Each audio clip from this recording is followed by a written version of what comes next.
Welcome. Welcome to tonight's IP Sharp lecture, hosted by the Faculty of Information at the University of Toronto, also known as the U of T iSchool. I have the great privilege to be the school's dean. Let me begin by thanking Toronto Public Library for making it possible for this talk to be held here. Just one more example of how Canadians excel at collaboration and partnerships. When we look at the world around us, we observe the pervasiveness of information and material culture. Now more than ever, knowledge about how to create, curate, discover, and use information and material culture to construct narratives that help people to understand the world in which they live, to appreciate where they came from, and to create opportunities for public engagement is essential. At U of T's Faculty of Information, we investigate the relationship between people, information, and technology in an effort to understand the place of information in human endeavors, whether they be social, political, cultural, or economic. Our graduates contribute to shaping Canadian society in a wide range of domains: museums, libraries, archives, as knowledge managers, as information policy professionals, and in the area of information systems design. But enough about the Faculty of Information. I have to confess that it is hard for me to stop talking about the subject because I'd love to spend the rest of the evening talking about it with you, because I'm very proud of my students and my colleagues in the faculty. I would like to thank the wonderful community of alumni, students, University of Toronto faculty and staff, community members, and representatives from Ottawa and the Canadian Commission for UNESCO who've joined us tonight for this talk. The University of Toronto, its Faculty of Information, and the Canadian Commission for UNESCO are honored to have such distinguished guests as you here this evening. In particular, I would like to welcome Dr. Christina Cameron, President of the Canadian Commission for UNESCO, and our IP Sharp lecturer, Ms. Irina Bokova, Director-General of UNESCO. Ms. Bokova will be speaking today on Safeguarding the Past, Shaping a Better Future, UNESCO Soft Power in the Digital Age. This is a very special opportunity tonight. Like so many others that happen at the Faculty of Information or across the University of Toronto, it has been made possible by the philanthropic support of individuals such as you.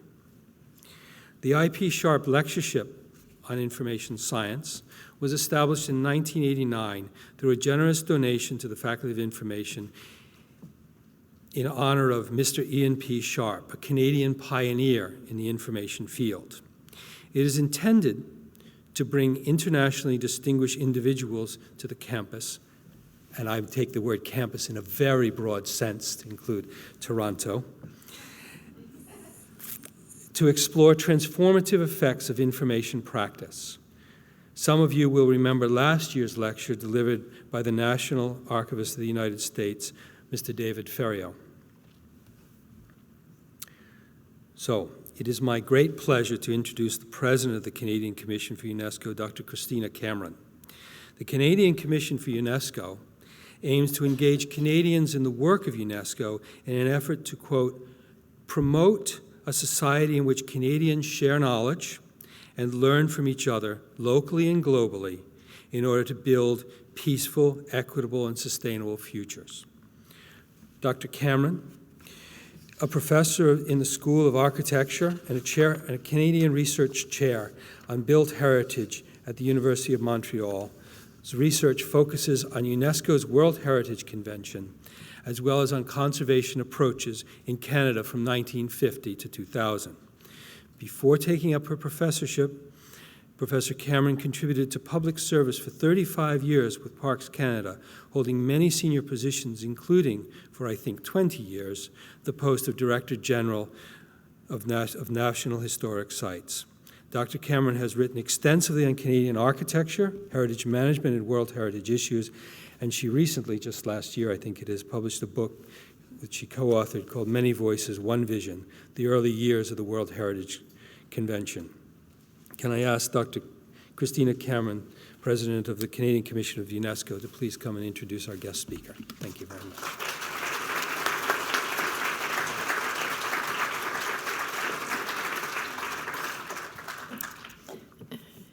Ms. Bokova, Dr. Ross, ladies and gentlemen. The Canadian Commission for UNESCO is really delighted to partner with the University of Toronto tonight. It's a unique opportunity for us to introduce our guest speaker for the Ian P. Sharp Lecture, Mrs. Irina Bokova, who's the Director-General of UNESCO. But before I introduce her, I'd like to say a few words about UNESCO and the Canadian Commission, and particularly the Memory of the World program. As you know, the C in the acronym UNESCO stands for culture, but it also stands for communication and information, which ties us here with the faculty. And Ontario has its own connections with UNESCO in physical terms, in terms of the programs. And I'm thinking particularly of the Rideau Canal, which is a World Heritage Site of UNESCO, and one that is in the works, which is a big boreal forest site called Pimachow and Aki, that is a site that borders the Manitoba-Ontario border. And also the Frontenac Arch Biosphere Reserve near Kingston. So these are actual physical manifestations of the program of UNESCO that are here in Ontario.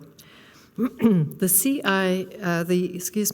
communication and information sector deals with issues like universal access to information and knowledge, especially in the public domain, and freedom of expression, which applies to traditional, contemporary, and new forms of media, including the internet.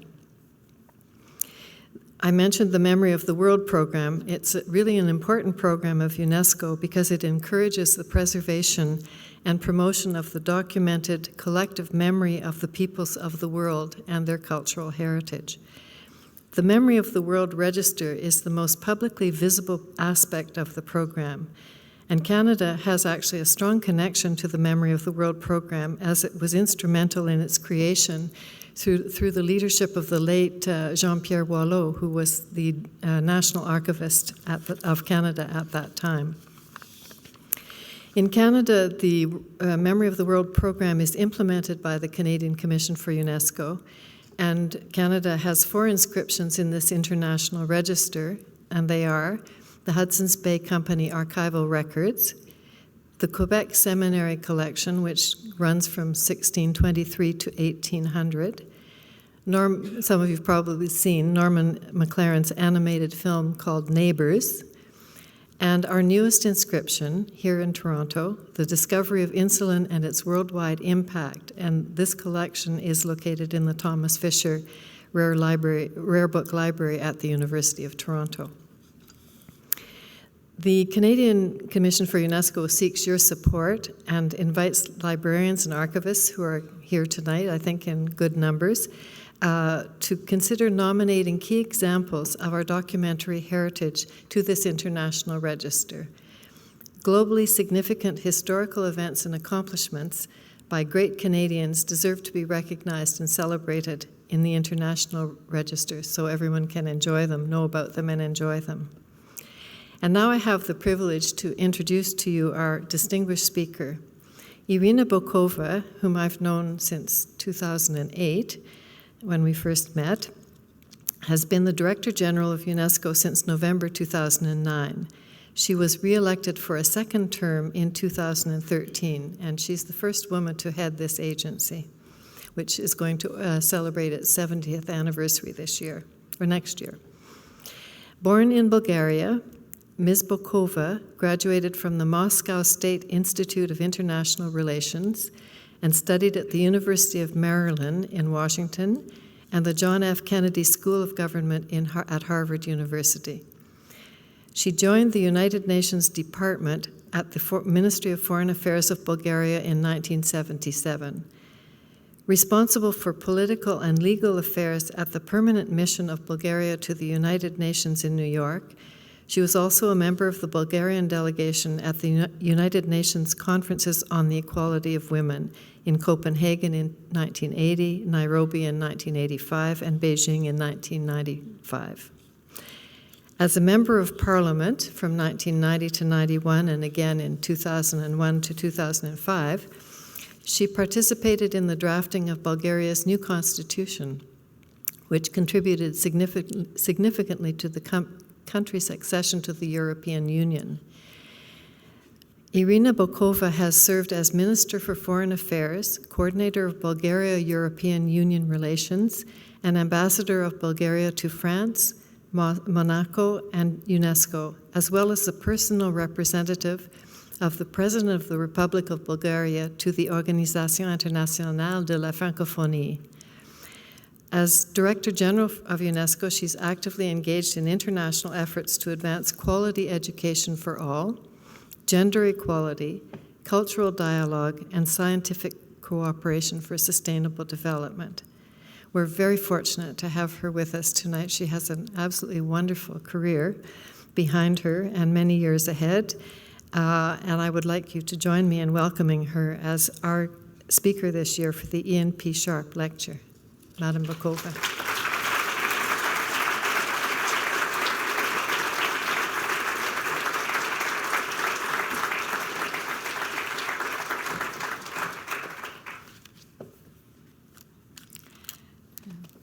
Thank you very much, Christina, for this very kind, generous presentation, and to you, Dean Seamus Ross, for organizing this event. I'm very honored to be here with you this evening to speak in the Sharp Lectureship Series. Allow me first and foremost to thank you, Dean Ross, as well the Canadian National Commission for UNESCO, for this opportunity to present to you UNESCO's work to safeguard the cultural heritage of humanity and to focus particularly on the Memory of the World program. But before doing that, let me just say one word about the Canadian National Commission for UNESCO, which I believe is one of the most vibrant, most dynamic, and most forward-looking national commissions, and to pay tribute to its president, Dr. Christina Cameron, who is an eminent heritage expert and I would say a long-time friend of UNESCO.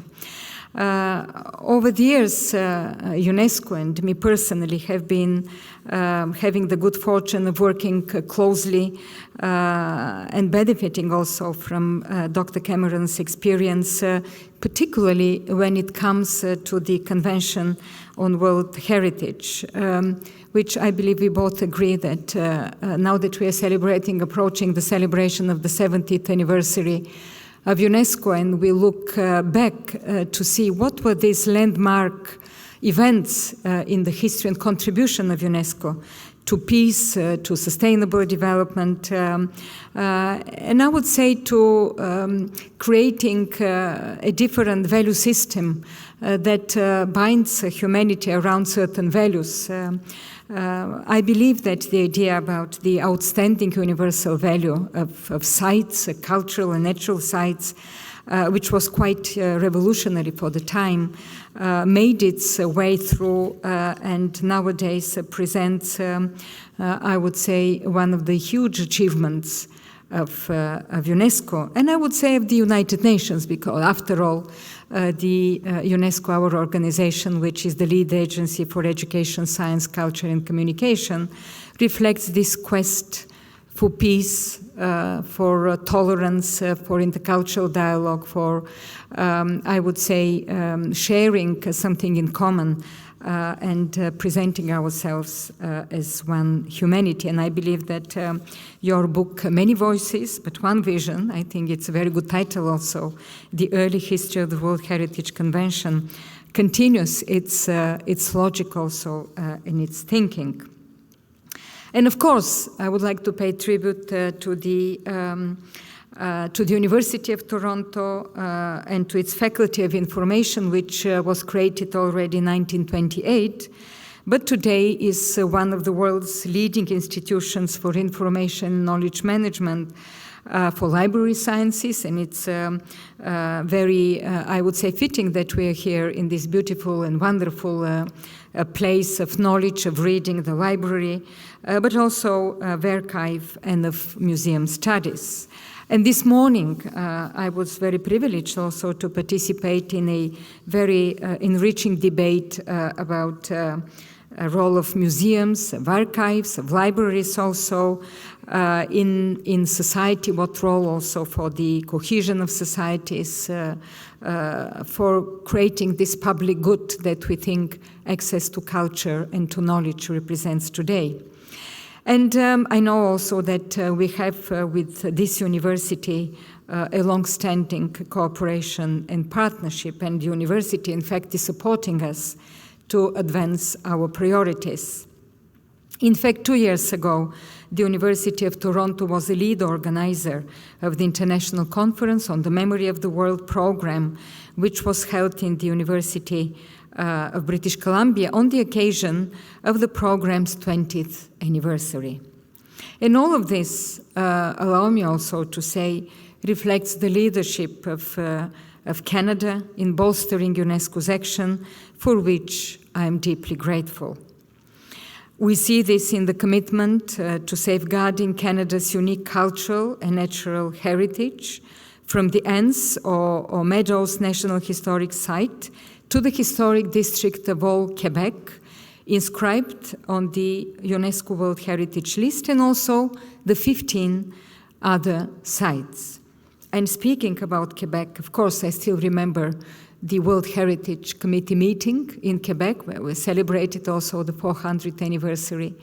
I have to confess that I wanted to present my speech, at least part of it in French. Mais après, je me suis dit, nous les francophones, on est plus tolérants. That's why I make it in English, because I know that the francophones are here also, and they will understand. But let me say that only last week at UNESCO, the permanent delegation of Canada organized a symposium on repentance and forgiveness in the public space, which was led by Ambassador Jean-Pierre Blackburn, the permanent delegate of Canada to UNESCO. A very interesting topic and very, I would say, relevant to the challenges of this world when we see that peace is very fragile inside some countries, the regions, and globally. And also, the symposium organized, let me add, was held within the context of the International Decade for the Rapprochement of Cultures, 2013-2022, which was announced, decided by the General Assembly of the United Nations, but was conferred to us that we at UNESCO will lead this very important decade. And the objective is to encourage greater awareness of the history and relationships developed between cultures. And of course, I would like to mention what also Christina just mentioned, that the University of Toronto, probably this is also one reason for our very close cooperation, that the university is the custodian to the records of the discovery of insulin. These include handwritten notes, which today I visited, I saw, I was very moved by this wonderful exhibition.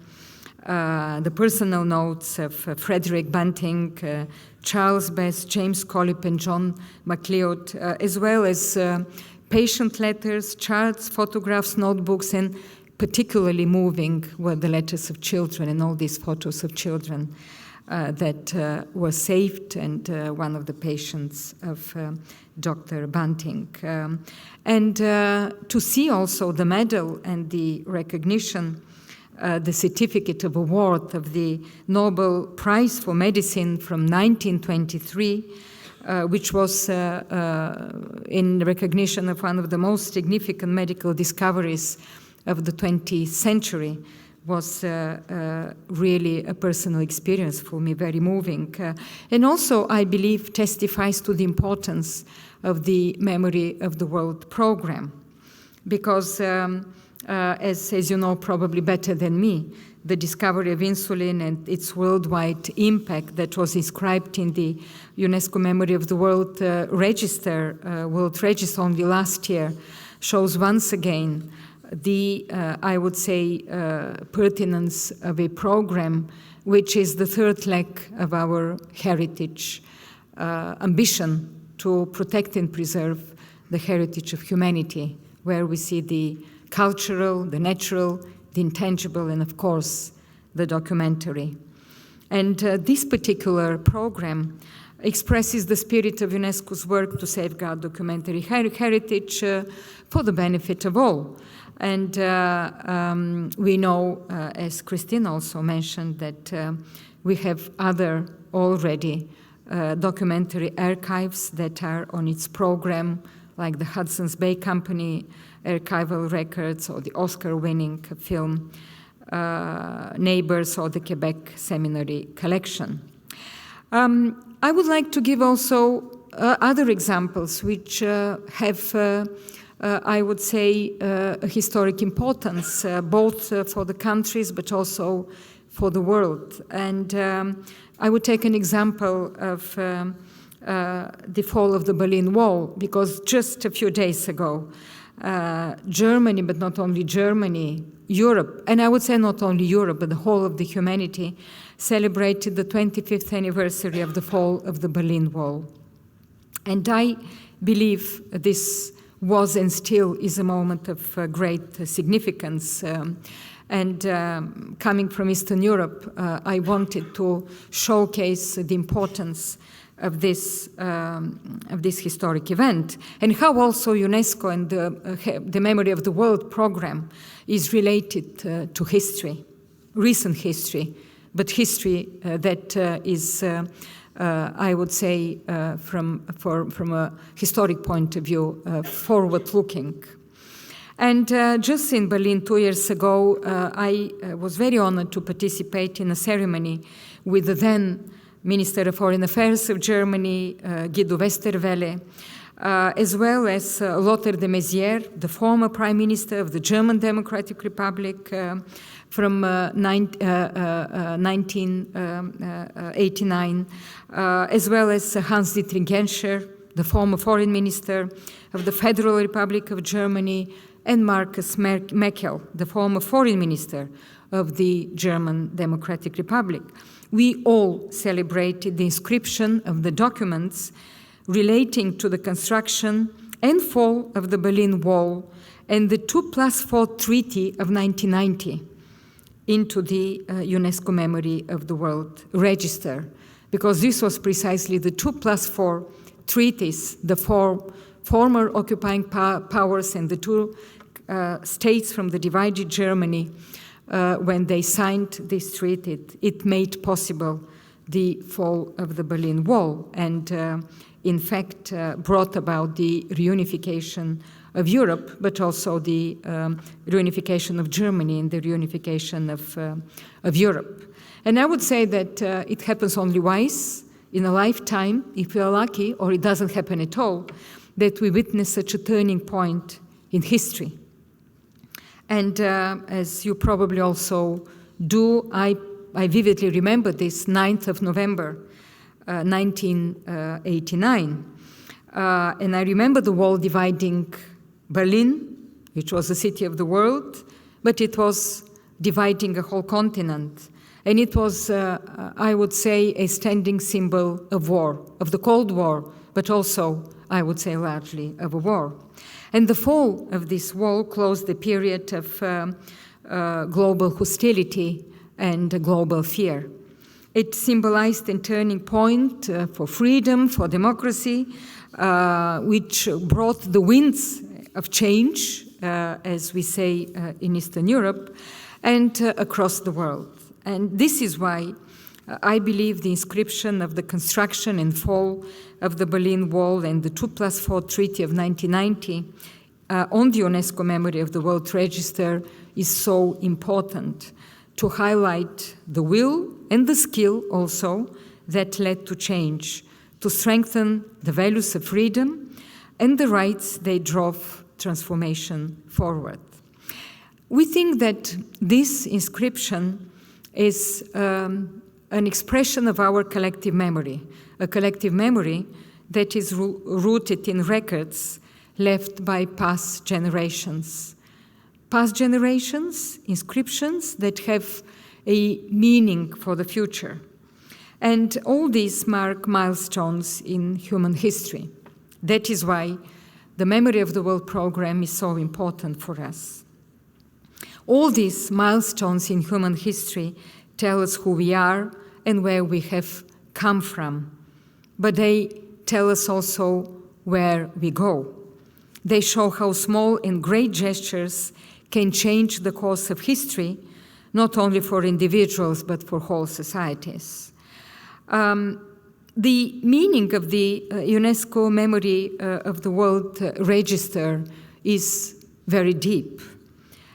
Just let's take other examples. Let's think of the Roman curse tablets in the city of Bath, the United Kingdom, which offer insight to the lives, dreams, and nightmares of ordinary women and men from the 2nd to the 4th century before Christ. Or think of the film Metropolis, the masterpiece of the German director Fritz Lang, restored and digitalized by the Friedrich Wilhelm Murnau Foundation. When we look at such films, or when we look at such histories of such masterpieces of human culture and human ingenuity, I always wonder whether we can imagine the emotion of the first audiences. It always comes back to the human impact of these events. Because for us, Memory of the World is not just document, is not just one page, one book, archives. It is deeply anchored into some human experience. It is part of the history, part of an epoch, part of an important period, and part of what people felt at that time. And I think this is also the objective of our UNESCO's Memory of the World program, to safeguard and promote humanity's unique documentary heritage, its values, its impact on history, and also how it influenced historic events. And also, we want to preserve this, not just, I would say, for the enjoyment or the benefit of the future generation, but also for their knowledge, for, I would say, sharpening their value system and encouraging also their knowledge, encouraging their quest for history, for values, and very much forward-looking. We often say at UNESCO that heritage, be it cultural, natural, intangible, or documentary, is not just bricks and stones. It is not just a nice tradition. It is not just a nice song. It is not just an old document, but it is a value. It is a value system. It's the universal value that heritage carries. And also, it matters for belonging, and it matters for identity. And this is especially important in societies when they go a profound transformation. It carries knowledge and lessons from the past that matter for the choices individuals and societies must make today to shape more inclusive and more sustainable paths for future development. And also something very important from our UNESCO's perspective. It expresses the great diversity of human expressions in all the languages, in all forms, coming from all cultures. And fundamentally, this heritage embodies values that carry universal meaning, about difficulties overcome, about the ability of humanity to work together. So perhaps this is what Paul Ricoeur meant when he wrote about the ethical duty inherent to memory, and also Jacques Derrida when he spoke of the universal urgency of memory. I think this is wonderfully said, universal urgency of memory. Safeguarding the past is important for shaping how we live in the present and the aspirations we hold for the future. At UNESCO, we say that heritage has three legs, as I just mentioned: cultural heritage, intangible heritage, and documentary heritage. When I say cultural heritage, I mean also natural heritage. And these may be separate policy areas, but they are guided by the same spirit, and more they interact with each other. Just 3 weeks ago, I was in Iraq to present in person the inscription certificate for the Erbil Citadel in the Kurdistan region of Iraq, in Erbil, on UNESCO's World Heritage List. We know that the history of Iraq is one of the millennial exchange and dialogue between different peoples across cultural and religious lines, and we know that this history belongs to all humanity. And also we know all too well that it is our responsibility to protect, preserve, and defend it from all challenges. And unfortunately, and it's a tragic event, that this vision of history, precisely this vision of history, is under attack today. Because what is under attack today is not just the sites, which have a long history, but the vision of history, of common humanity, is under attack. And along with the deep humanitarian crisis, we see in Iraq an unprecedented cultural cleansing, cultural eradication, and cultural looting. And we believe these are attacks against the people of Iraq, against their identities, but they're also attacks against all of us, against the humanity we all share. Saving the past of Iraq is essential to saving the future of this country and to our collective history. And this is, I believe, also UNESCO's response to extremism.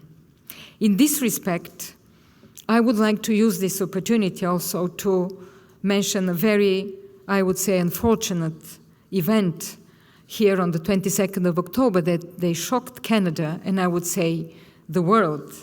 Because when we speak about extremism, when we speak about such tragic events, we always turn to how we can react, what should be done in order to respond to such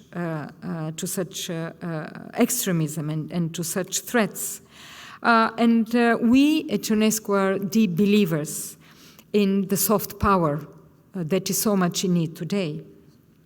There is a lot of soft power responses that we can give in order to bolster the foundations of peace, sustainability, to bolster the dialogue, cooperation all across cultural, religious, and ethnic lines. We think we need to strengthen the idea of single humanity, of sharing rights, of sharing past, and sharing also some common histories together.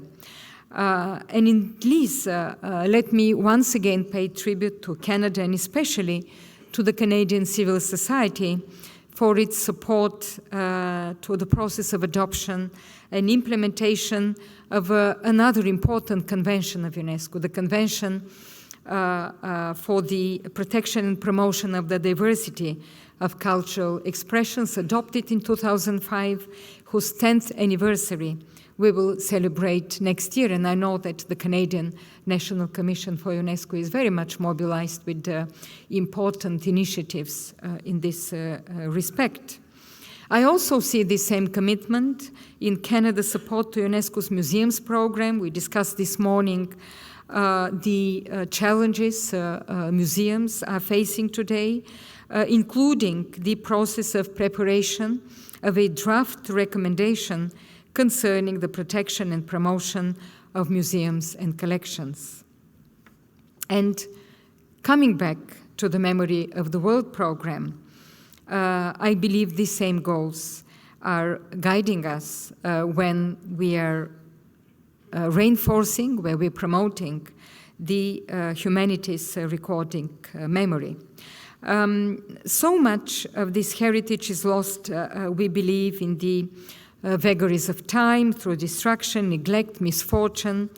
And we know that documents and archives are especially vulnerable, once again, if you allow me to come back to conflict areas and situations of conflict. And we all remember the attack 2 years ago by extremist groups against the fabled city of Timbuktu in Mali, where 14 of 16 mausoleums inscribed on the World Heritage List were destroyed, and also some 4,000 manuscripts from the Ahmed Baba Institute Library, which represent a unique record of Africa's and Islamic, I would say, rich history, were looted.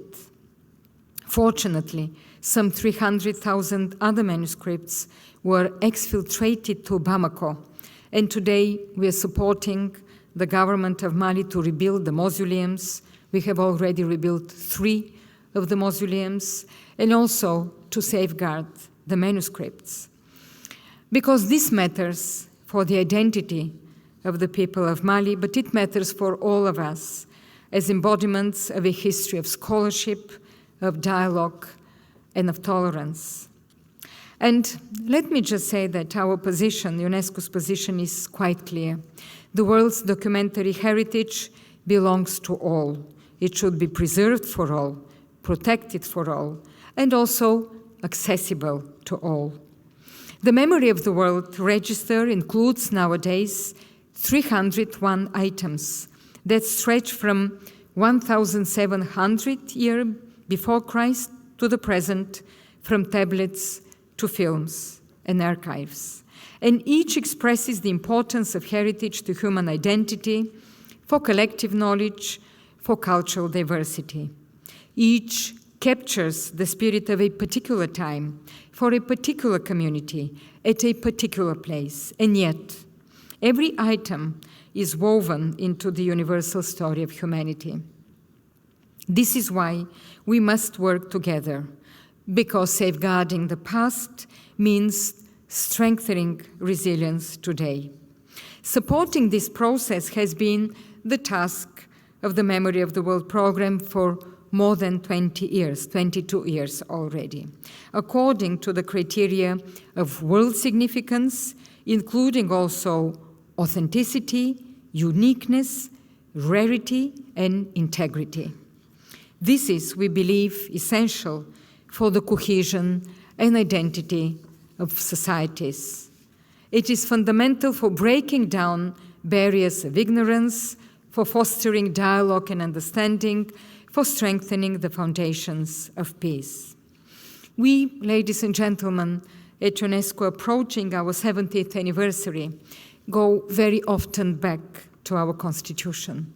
Because if you read once again UNESCO's Constitution, it is one of the most beautiful, I would say, poetic documents that the United Nations created, written, adopted after the war. And it is not by chance that our Constitution served as a basis for the Universal Declaration of Human Rights. It inspired, in fact, the adoption of the Universal Declaration of Human Rights. We see literally ideas. We are not jealous, of course. We are very generous at UNESCO. But we see whole paragraphs, ideas that are literally transcript taken from UNESCO's Constitution and inscribed on the Universal Declaration of Human Rights. And this gives us still courage, inspiration to go on with our celebration of the 70th anniversary and to step into the future of our future history, of UNESCO's history. And in 1945, our Constitution called for the conservation and protection of the world's inheritance of books, works of art, and monuments of history and science. And this was inscribed with the idea to counter prejudice, to deepen mutual understanding, to advance the democratic principles of dignity, equality, and mutual respect. How relevant still these words are today. Since then, of course, the concept of documentary heritage has broadened to comprise information recorded on any medium, as well as oral traditions. The Memory of the World program makes no distinction between documentary heritage held in public and private ownership. What matters is its significance to humanity. This is why every 2 years, the International Advisory Committee of the Memory of the World program meets to review global progress, to make recommendations for inscription on the international register or deletion according to established criteria, and to provide advice for the management of the program. To these ends, with the support of the Republic of Korea, the UNESCO Jigji Memory of the World Prize shines the spotlight every 2 years on individuals or institutions that have made significant contributions to the preservation and accessibility of documentary heritage as a common heritage of humanity.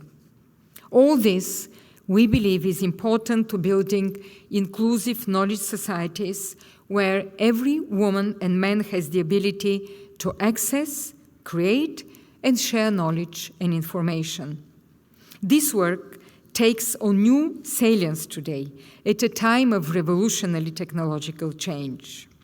We know that this technological change opens new opportunities for preservation, including through digitalization, which of course in itself also raises questions about investment and working with ancient documents.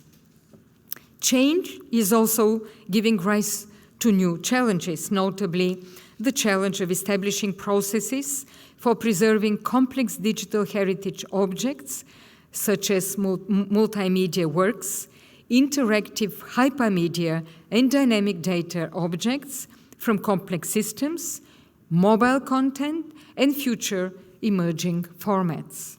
For instance, digital-born and digital-based exchanges played a key role in shaping the Arab Spring of 2011. How can we best preserve the records of such interaction for future historians and the knowledge of the wider public? We know that digital heritage is complex, without durable physical storage media, with boundaries that are sometimes difficult to fix, with processes that are vulnerable to rapid obsolescence. In 2003, UNESCO member states agreed on the Charter on the Preservation of Digital Heritage, which recognized the importance of heritage produced, distributed, accessed, and maintained in digital format, highlighting that attitudinal change has fallen behind technological change and the danger of its rapid and inevitable loss without significant government action and international cooperation. So, how we preserve is changing as much as what we preserve. This calls for new thinking by all actors to ensure preservation and institutional frameworks. This requires new forms of investment, as well as legal and institutional frameworks. This calls for new partnerships between archivists and information professionals to give them all the support they need. And this requires special efforts to ensure the digital heritage of all societies is preserved and made accessible to reflect the diversity of humanity. As you know well, all of this places special emphasis on education, on training professionals in dynamic political, technological, and cultural environments. And I believe this was the importance of the 2012 International Conference held here in Canada, in Vancouver, on the memory of the world in the digital age, digitization, and preservation. The adopted declaration, the Vancouver Declaration, set forth clear recommendations to member states, professional associations, and the private sector, and UNESCO addressing these issues. Again, let me say this reflects the leadership of Canada, which has developed a comprehensive approach to cultural and documentary management and also to its digitization. In the same spirit, to strengthen the Memory of the World program and its governance in new times, UNESCO member states have called upon me, the Director-General, to submit to the next General Conference a draft recommendation for a standard-setting instrument. To this end, I have just shared the draft recommendation with all member states literally a week ago to strengthen our work to safeguard heritage of world significance. This, of course, is work in progress, for which UNESCO would appreciate further contributions by the University of Toronto, as well as from professional associations, industry, national authorities, and globally international partners. So, ladies and gentlemen, I would like to give also another example of the importance of the Memory of the World program. Just 3 years ago, I participated in Sweden in the ceremony for the inscription of the Codex Argenteus, the Silver Bible, on the UNESCO Memory of the World Register. This is the remnant of a deluxe book of the 4 Gospels written in the 6th century, and then the first ever book to be translated into the Gothic alphabet. I think it is one of the most important remaining artifacts of Gothic culture, opening insight to a people and language at the heart of European culture. And you may know that particularly I wanted to go there. I was invited insistently by the University of Uppsala because the Bible was translated into Gothic by the bishop and missionary Vilfula in Mysia, in the lands of the contemporary Bulgaria, the country I come from, where Goths lived extensively. And Bulgaria considers the Bible as part of our historical and cultural heritage, the influences on these lands, and there is a deep common research undertaken by Swedish and Bulgarian scholars, which also, I believe, embodies the world significance of items inscribed on the Memory of the World Register. And the history of this Silver Bible is still a mystery. And it's quite, I would say, revealing for this type of heritage. How it survived, how this codex survived, when it disappeared in the 6th century, only to be rediscovered in the 16th century. 10 centuries are missing from the history of this Bible. And of course, we can be surprised and struck by the role of fortune in the survival of this manuscript. When it was brought to Sweden in 1662, the good ship St. Joris from Amsterdam struck ground after a storm, coming very close to losing the codex forever. And later on, in 1995, the silver covers of the codex were stolen, only to be returned intact 1 month later. All of this reminds us of the fortuitousness, I would say, at the heart of knowledge of the past. And it makes us wonder about the countless treasures of human ingenuity that didn't survive this passage of time. Our goal is to put this fortune on our side, to safeguard the treasures of humanity for the knowledge of future generations. And I know that this vision resonates deeply with all of you assembled here. And we act together because, as the UNESCO Constitution declares, ignorance generates suspicion and mistrust, because the defenses of peace must be built through solidarity in the minds of women and men. We often say at UNESCO that all cultures are different, but humanity is a single community brought together by shared values and common history. And we have to build these common shared values. This is, I believe, the same struggle we must lead in Iraq, in Mali, to stand up against forces that attack minorities and diversity, that are undertaking cultural cleaning, that seek to divide the country. And also, this is why we have to build these strong partnerships and this strong feeling of being together. We are also leading an important work against the illicit trafficking of objects of art, both where we see such conflict areas where we see that culture, archaeological objects are trafficked, and also where we see that it goes hand in hand with financing of terrorism. And this is why the 1970 Convention, another convention, which is also very relevant to what we are discussing today, comes into the picture.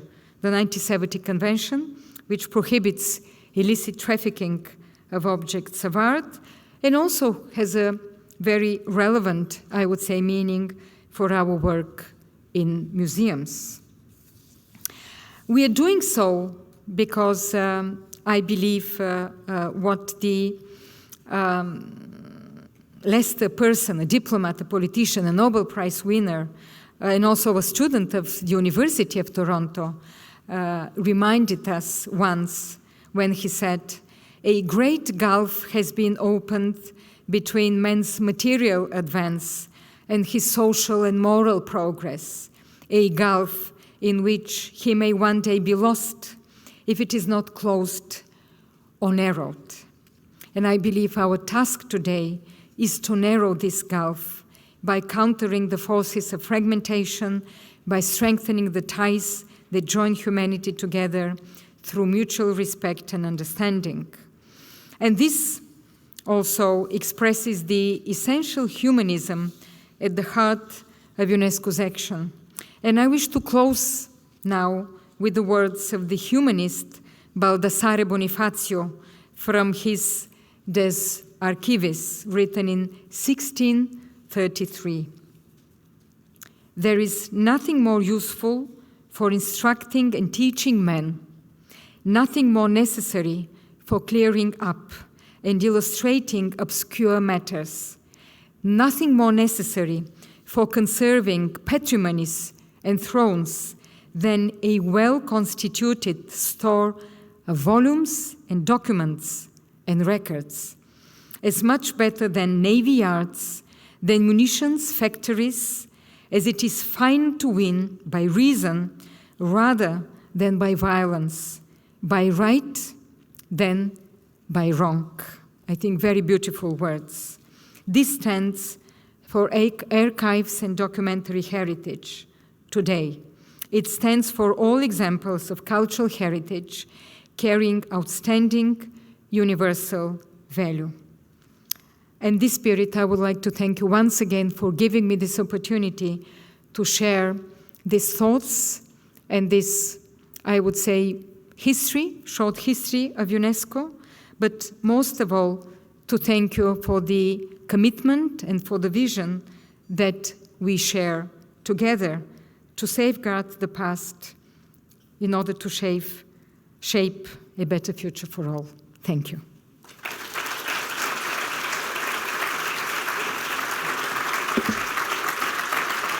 I spoke longer.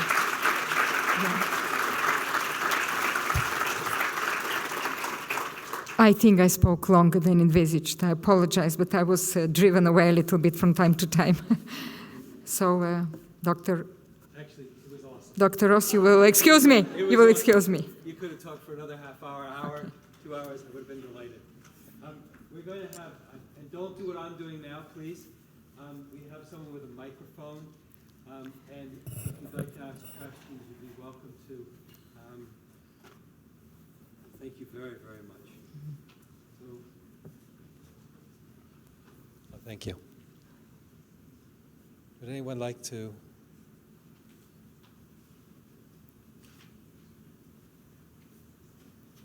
Be daring.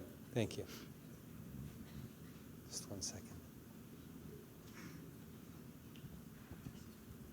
So you were talking about obviously the importance of preserving all of this. I was wondering what your thoughts on what we in information museums, libraries, and archives can do to secure these documents in this material culture. Thoughts, wise, wonderful words of wisdom, please. It's about museums and heritage, if I understood correctly your question. What more can we do to secure these things? You talked about obviously trying to stop the illicit trade in antiquities, but what can we do who already have these wonderful documents that illustrate the common history of mankind? How can we secure them and keep them safe while still making them accessible to the world? Well, I think there are very many museum workers here, and maybe they know better than me. What we think and what this program, Memory of the World, was meant, it was to complement all the other work and activities of UNESCO to preserve heritage. I think all this was an evolution of the thinking, of the logic of what we consider. When I say UNESCO, I mean member states of UNESCO, because UNESCO is here now. I mean, you are UNESCO. UNESCO is not a separate entity that member states. And what was considered important was to have some kind of universal values around historic facts, around history, around, I would say, civilization, evolution of humanity. This is how the World Heritage started.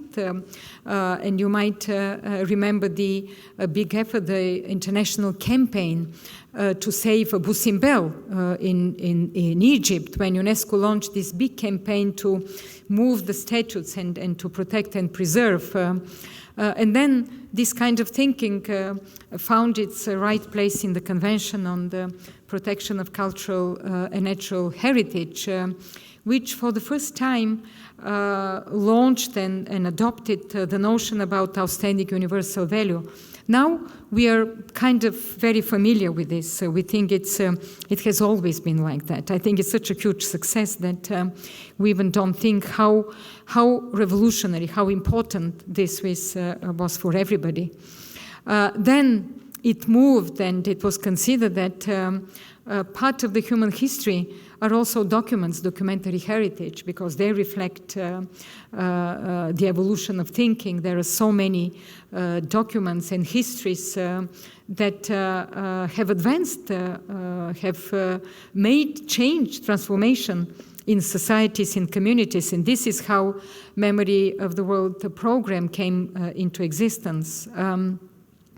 And it's so much linked to museums. Both are linked to museums. We come to think nowadays that if previously all these conventions and steps and programs were very much working on their own, there was a convention on cultural natural heritage, then there was this program, then a convention on the intangible heritage was adopted, then there was a convention on the expression of cultural diversity. More and more we see the complexity of our work, and more we see how closely they're linked together. And this is where museums and preservation of documents come into the picture. I will give you an example with one of the major I would say inscriptions on the UNESCO World Heritage List, which was done this year also. It's called Capacñan. It's the root of the Incas in Latin America, where 6 countries have joined working for almost 7 or 8 or maybe 10 years. Experts from these 6 countries have come together to work to trace the common heritage of first the physical heritage, because there is so much to be still discovered about the civilization of the Incas, of the Indian, not only Incas, because there were other also different communities there in these 6 countries. It's more than 6,000 kilometers from Colombia to Chile down. And in this work, so much intangible heritage also made part of it, and so much documentary heritage made part of this research, common research. And I think now that we have the new technologies, we're speaking about digitization, we speak about preserving it, we speak about different other techniques of protecting this documentary heritage. I think it's a huge opportunity, and of course a challenge, because still there are a lot of legal and other aspects to be done. But the opportunities nowadays of not losing these documents are huge. And that is why this Memory of the World program is so important. And that is why member states are moving now, and UNESCO is moving towards adopting a recommendation. There is also the proposal to make a new convention. And it still stays. There are those countries who consider that we have to adopt a new convention in addition to the Convention of World Heritage, Intangible Heritage, a new convention on the documentary heritage. The recommendation is a first step. How member states further on will look, I cannot prejudge, because this still there is a vibrant debate about it. But having a recommendation adopted, hopefully, next year by the General Conference of UNESCO will be a huge step forward. And this will strengthen also the role of museums, of libraries, of archives. Bonne nuit, Madame Bokova. Merci d'avoir partagé chez nous. J'ai deux questions en anglais. One, what are some of the plans for UNESCO to help, let's say, developing countries, for example, in the Caribbean, to preserve lost artifacts or hopefully find lost artifacts? And two, for students like us, the younger generation, is UNESCO developing a kit that could teach or help with the preservation of, information or history as we create it? The Caribbean, like other countries, of course, possess heritage, cultural, natural, documentary, of course, and within our program, within our work on the on heritage, of course, we do work a lot. I think one of the challenges there, and I remember when I went to Barbados 2 years ago, 2012, to personally present also the certificate of the inscription of the fortification, the military fortification of Georgetown. It was a very interesting experience also to see how it is linked to the documentary heritage. Documentary heritage was literally part of this inscription, and of course the museum that existed there. I think one of the challenges, what we are doing, is capacity building in many of these countries. It's to support the training of museum workers, of experts in heritage preservation and protection, and also to raise the awareness, overall awareness of how important it is also for these countries to look at their history and also to see the diversity of the influences of different cultures. I would give another example, which I think is very also telling and very important. I will give example of Haiti. Because Haiti for UNESCO is also very important. I know Haiti is celebrating 210th anniversary. This year we just had at UNESCO the honor of having the president of Haiti, Martelly, who came to visit us. In fact, he participated in the launching of the celebration for the 70th anniversary of UNESCO. And I have been twice in Haiti these last 2 years. The first was a month after the earthquake in order to give our support and to see where we can work also in order to overcome this huge tragedy. And the other I visited last year together with our special envoy for Haiti, the Honorable Michael Jean, former Governor General of Canada, whom I appointed, and as a special envoy for Haiti, with whom we have an excellent cooperation, and she has contributed a lot to what we're doing and trying to support Haiti. And of course, very emblematic was our joint visit to the Citadel and the Sanssouci Park, because the Citadel of Haiti was where the first independent slave republic was proclaimed. And all our work, I could witness the important work that UNESCO has done in order to renovate, to preserve this wonderful monument, which has a deep meaning, not only as a architectural site, but also a deep meaning for Haiti, a struggle for independence, for human dignity, but also to see the influences of cultures. And that is why we say that what we do in the area of heritage protection and preservation it's not just bricks and stones, it has a deep meaning. It brings with it histories, it brings with it certain values. And it is so important also for the young generations. And this is your second question that you ask, what we do for young people. We, of course, have different tools. We have one of our tools is Young Heritage. It's Heritage in Young Hands, which can be adapted to different circumstances. We do a lot with media. We have wonderful cooperations with different TV networks and media settings. We have a cooperation with National Geographic. We promote better understanding of heritage and better knowledge of heritage because we think this is also a tool for reconciliation. It is a tool for tolerance, for understanding, respecting the cultures of others. So this is exactly the dialogue among cultures. Dialogue among cultures is not just having a nice conference and talking about cultures. It is knowing the culture of others, respecting it, understanding it. And this is the way we understand the dialogue among cultures.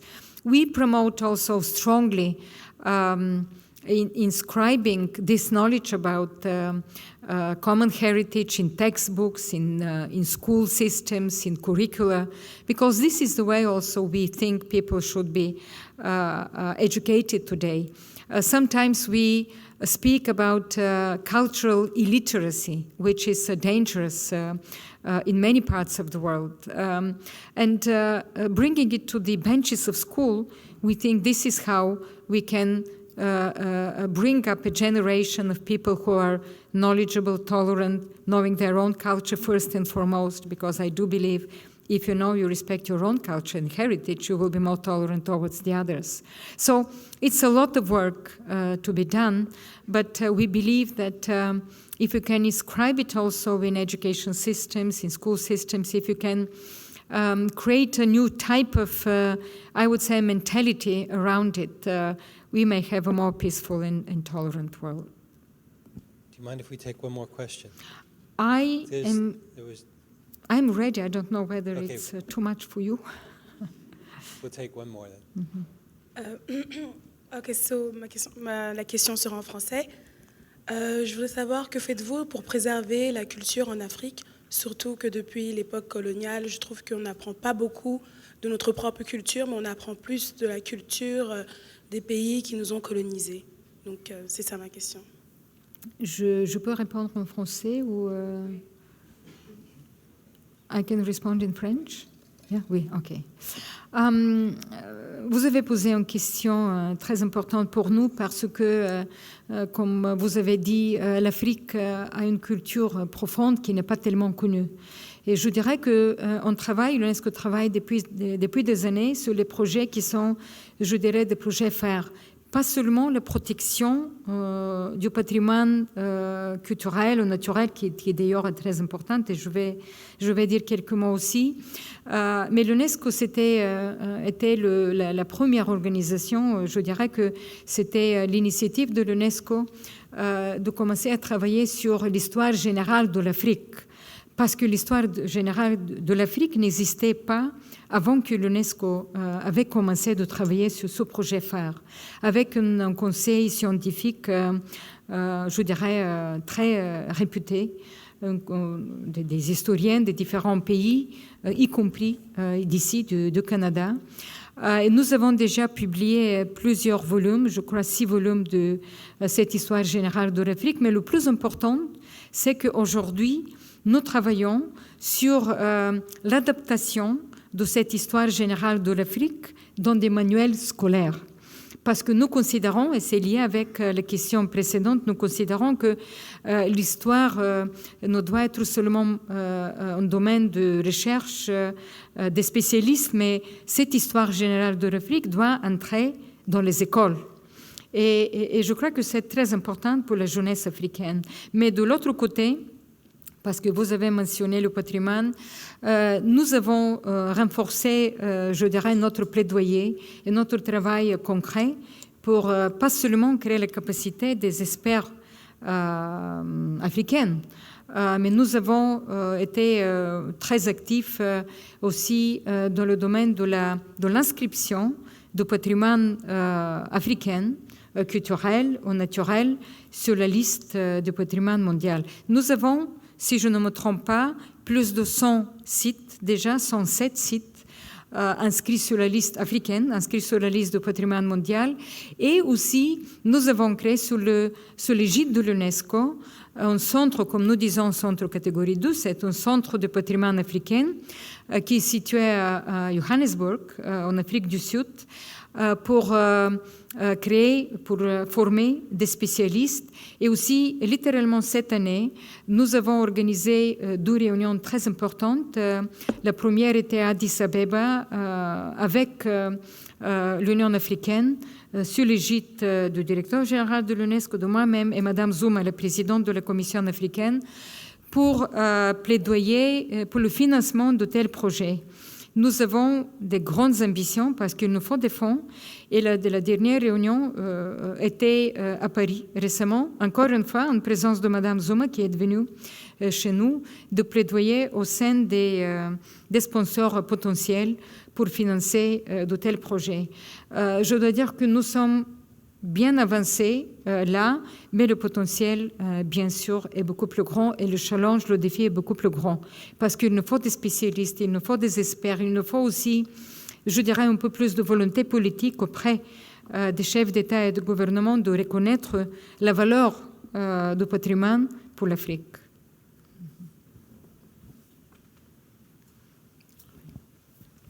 Okay, thank you very much.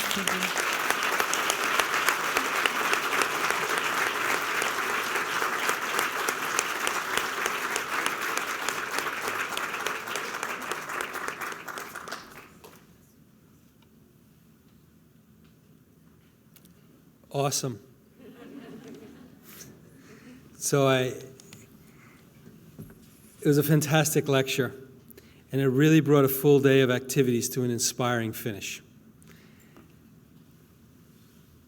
Listening to Ms. Bokova talk about the significance of the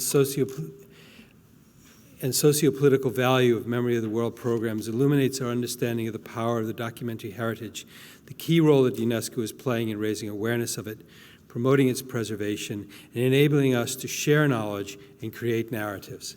And I have to say, I really marveled at the way she was able to weave narratives from the documents she was talking about to illuminate our thinking and our understanding of the topic. It was a delight.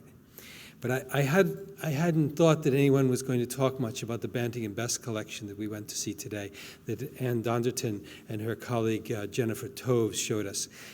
And I thought it was marvelous the way Ms. Bokova captured the sense of seeing the letters, the power of the documentary heritage in creating an emotional response, in bringing forward a story, in creating narrative. And I encourage you all to take the 15-minute walk down, visit the Fisher Library, and see the rich documentary collections that are held there. That's once you've exhausted the rich documentary collections that are held in this building here and elsewhere in the Toronto public system. But please come down. The Fisher is a wonderful place, and the University of Toronto library system is absolutely brilliant, in a city of brilliant library systems. Okay. The power and meaning of archives was overwhelmingly apparent today as the archivist showed us those collections. You get some appreciation of it online, but it's only a taster for the full collection. This is just one example of the significance of the Memory of the World holdings. Observing as Ms. Bokova has the significance of some documentary materials, I hope that it will make us all marvel at the significance of the holdings of libraries, archives, and museums, and the important role they play in shaping our society, providing foundations for narratives, and helping us to direct the future. I have many people to thank, and I hope you'll forgive me if I forget anyone. First, I would like to thank the Canadian Commission for UNESCO for partnering us on this event. Thank you to those who are here tonight and also those who are still in Ottawa but work behind the scenes to make this happen. The University of Toronto is immensely proud of our students and alumni and the contribution they make to the university, both when they're with us and after they've graduated. And tonight is no exception. I would wish to thank in particular students and alumni volunteers, and especially Kate McDonald, Allison Sterling, Angela Henshelwood, Bethia Penny, Sonia Duda, and Sophia Liu. Thank you also to my outstanding colleagues at the Faculty of Information, the University of Toronto iSchool, and I would particularly like to thank those in the Advancement Department for making this event a reality. Robin Kester, our Senior Development Officer, and Kathleen O'Brien, our Communications Officer. Very often, these are individuals who you don't get to meet, but who I hope you appreciate the effort and time they put into making an event like this a reality. And a special thanks to all of you, and especially Ms. Irina Bokova, for your insightful, informative, and engaging lecture. The expectation of the ENP Sharp Lectureship on Information Science is that we bring internationally renowned individuals to the university to explore the transformative effects of information. The initiatives which UNESCO is leading, such as the Memory of the World, are doing just that. And you helped tonight to widen public understanding of our cultural heritage and its information value in shaping our future. Thank you very much.